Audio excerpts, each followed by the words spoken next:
Hello and welcome to World Talks here on TVP World. I'm your host Benjamin Lee, and please join me and my guests on this next interview.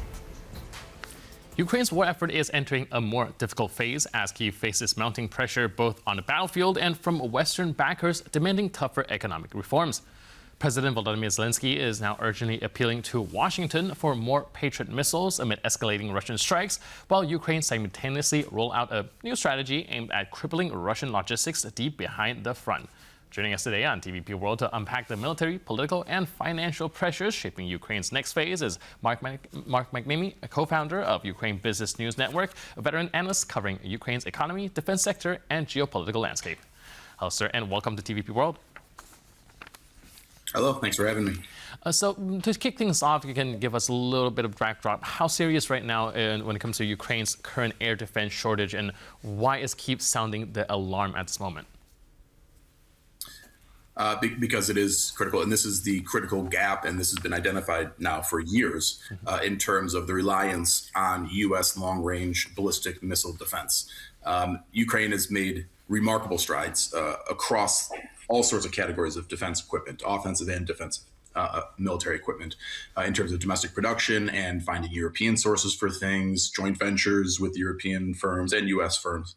But this one area is really an area where, unfortunately, Ukraine is highly vulnerable. There's really only two systems in the world that are effective at taking down Russia's long-range ballistic missiles, and that would be the Patriot system, of course, which is quite well known, has been around for decades. And then there's a French-Italian system, the SAMP-T, which is actually quite effective, but unfortunately is not produced in the numbers, nor are the interceptor missiles produced in the numbers that are needed. So there is somewhat of a resolution out there, but it's not there yet, which is precisely why Zelenskyy, very correctly, is, of course, it's a little bit political, making a direct overture to President Trump publicly, globally, to obviously inform him of the need for the Patriot systems from the United States.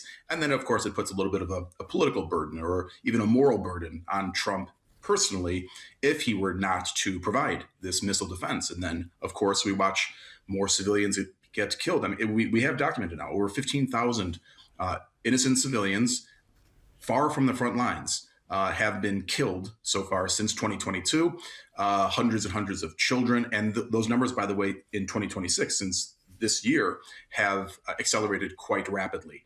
And so worse is to come. And that's why Zelenskyy is quite correctly sounding the alarm bell and publicly asking Trump for assistance here to try to, of course, maybe almost shame him into providing more air defense support to Ukraine at this critical time as Russia, again, they're not winning the conventional battle on the ground at the front.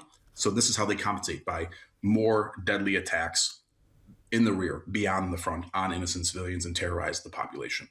All right, I'd actually like to talk a little bit more about that overture that you mentioned. Zelenskyy is appealing to Trump directly, as well as the Congress, outside of like normal Pentagon channels. And of course, you hinted at some political motive as well, and perhaps to urge Trump into taking action more immediately. We also heard that Zelenskyy discussed during the night on both air defense and possible drone agreement with the U.S. Congress. Do we know what the outcomes are?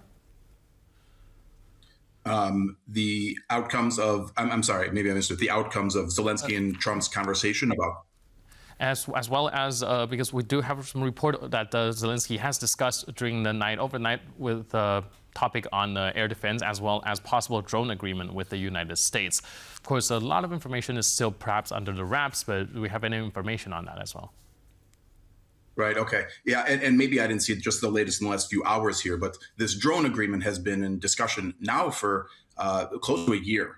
And of course, Ukraine has made significant drone agreements with numerous Gulf partners as well as European partners. And Donald Trump's family actually is involved in some of these ongoing discussions. To be frank, I haven't seen the latest in the last few hours related to any developments with specifically the U.S.-Ukraine drone deal. But it did seem like in the last several weeks, we have seen increased impetus, both from the Ukrainian side and the U.S. side, to get a deal done. And the U.S. is highly incentivized in this. One, they need them for their own purposes, but also they don't want to be late to the game. Because other countries are jumping in very actively, very rapidly, and not just in Europe, but in the Gulf as well. So the U.S., for its own purposes, is highly incentivized to try to get a deal done soon. The last iteration, though, of talks was quite, from the Ukraine perspective, quite an unfair deal that the U.S. was offering. So Ukraine would never have agreed to those terms in terms of handing over intellectual property rights and some other things. So that was the latest that was reported in the last few days. I assume the United States would have to bend on some of that because Ukraine has other options. So I do expect a drone deal to come here shortly. It just depends upon what the U.S. would actually potentially concede on their end. All right. And from the strategic perspective, Ukraine is now talking about a logistical blockade of Russian forces. What does that strategy actually look like in practice? It's been accelerating quite significantly in the last few weeks and months. What that looks like in practice, and in fact, just in the last couple of days, the Ministry of Defense has allocated 5 billion hryvnia more to these forces in order to attack very directly this line, this land bridge, as the Russians call it, between Russian Federation itself through occupied areas of Ukraine through Mariupol to Crimea. This has long been the primary avenue for Russia to supply Crimea, but then in turn, using those Crimean defensive assets to then supply the forces at the front in Zaporizhia and Kherson on the southern border there. So this has been really a critical development here in the last several weeks as far as Ukraine's increased ability to hit that very specific supply line. But it's not just that supply line. And this has been extremely effective. And we're seeing panic on Russian Telegram channels saying that it's now, quote unquote, impossible to get supplies from mainland Russia through the land bridge corridor to Crimea, saying that we're going to be cutting off Crimea. I mean, a lot of panic on these Russian Telegram channels. But it's not just there. It is really across all of occupied Ukraine and deeper into Russia that Ukraine has gotten this capability in the last few months of being able to hit. And again, this is a new development of being able to hit ammo depots, supplies, logistics, et cetera, in that 40 kilometer, 60 kilometer, 80 kilometer, 100 kilometer range that previously, 6 months ago, a year ago, they unfortunately were unable to hit, which allowed Russia to continue to fund and resource the front. But now Russia's showing extreme problems currently, and again, this is only going to worsen for Russia, to resource the front. And that's also why we're seeing this reversal. We're seeing either a stalemate at the front or we're seeing Ukrainian gains. And it's primarily due to the successes of hitting these medium range targets.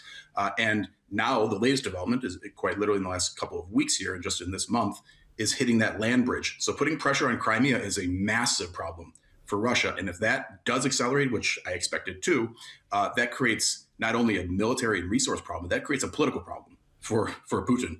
How do you sustain Crimea and the defense assets down in Crimea, which are critical to the front along the southern border? Right, so all these strikes seems to be taking a toll on Russia's way to fund and continue this war. And we also see that Ukraine is saying Russian losses are rising sharply for every kilometer that is being captured. Does that actually suggest some battlefield balance beginning to shift? And do you think that these attacks aiming at civilian infrastructure and the intensity of it is, like you mentioned earlier, a sign of desperation from Russia as well? Yes, absolutely. They can't win the conventional battle at the front, whereas they could tell themselves with some merit over the course of 2025, 2024 as well, partially, that they were winning in a way. Extreme costs, but they were advancing. Now they can't say that, and their costs are higher and their gains are less. And this is fundamentally a strategic problem, because at the end of the day, Russia is the aggressor nation. It initiated this war and it has objectives that it wants to fulfill, which they have not fulfilled yet. Right? At a bare minimum, they have publicly said we want the rest of Donetsk, obviously all of Luhansk. Earlier, they had said the rest of Zaporizhia and Kherson, which is unachievable in the current time. So is Donetsk, by the way. But fundamentally, we already know that they want Kyiv. They want basically all of eastern Ukraine and to control the country of Ukraine. That is basically unachievable. But this is the strategic problem for Russia. They need to be constantly advancing. They need to be pushing towards and on the path towards achieving their goals, but they're not. Whereas in the case of Ukraine, in this asymmetric warfare, Victory is just simply defending and surviving another day. So this puts the onus, again, creating a political problem for Putin.